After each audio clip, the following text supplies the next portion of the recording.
She walked an easy, comfortable gait. As her hands gently swayed to the rhythms of her footsteps, the bangles on her wrist gently clinked. Beautiful, fragile glass bangles in one, while the other held bolt-patterned ones of wood and brass. Her long jet black hair gently blew with the breeze, strands flying around her face, some of them shades of brown and blonde. As her delicate fingers came up to brush those stray strands away from her face, her French manicured nails caught the light of the setting sun.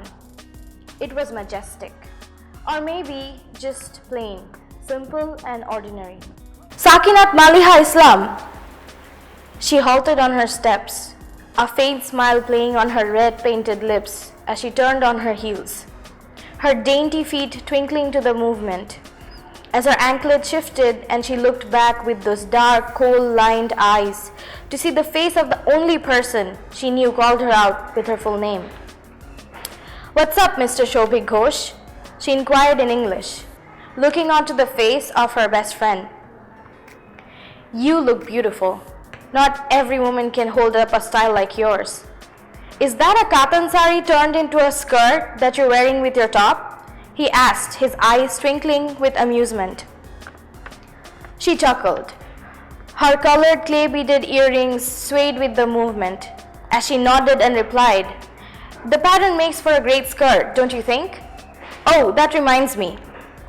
She reached into her jute bag hanging by her shoulder, fishing for something elusive while his eyes caught the fading henna design fashioned like a dream catcher on her upper arm before drifting to her bag, where her hand continued to search into.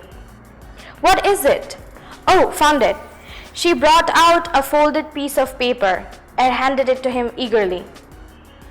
It contained the verses of a song she had composed. While he opened up the paper, she bounced on the balls of her feet, a mix of anxious excitement, and she blurted out, "It's titled Bangladesh Residing Within. The first verse is in English. I envision it being sung by someone with a voice like Adele's, an edgy, soulful introduction to the world about Bangladesh." Then we switched to Bengali in the next part.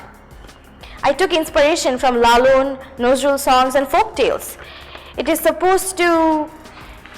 She was shushed by Shobhik, gently grabbing her shoulder, a smile on his lips as he whispered softly, "Let me read it first at least."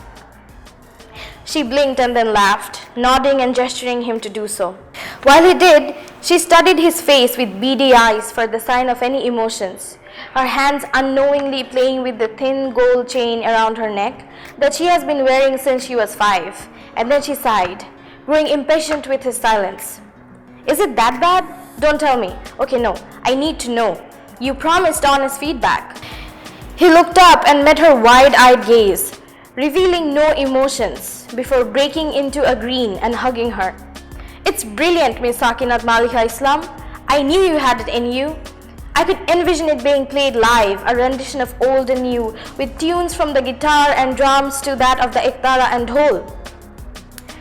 She grinned a Cheshire cat grin from ear to ear as she heard his feedback, still hugging him tight before she slowly pulled back, her eyes glittering with delight, and she said, "It's like a piece of my soul, a harmony of old and new, the way I see my country continuously changing and evolving but never forgetting its roots."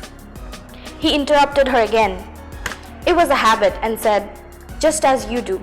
You carry your traditions and culture around with pride, both old and new. You are the epitome of old living in harmony with the new. Bangladesh truly does reside within your soul."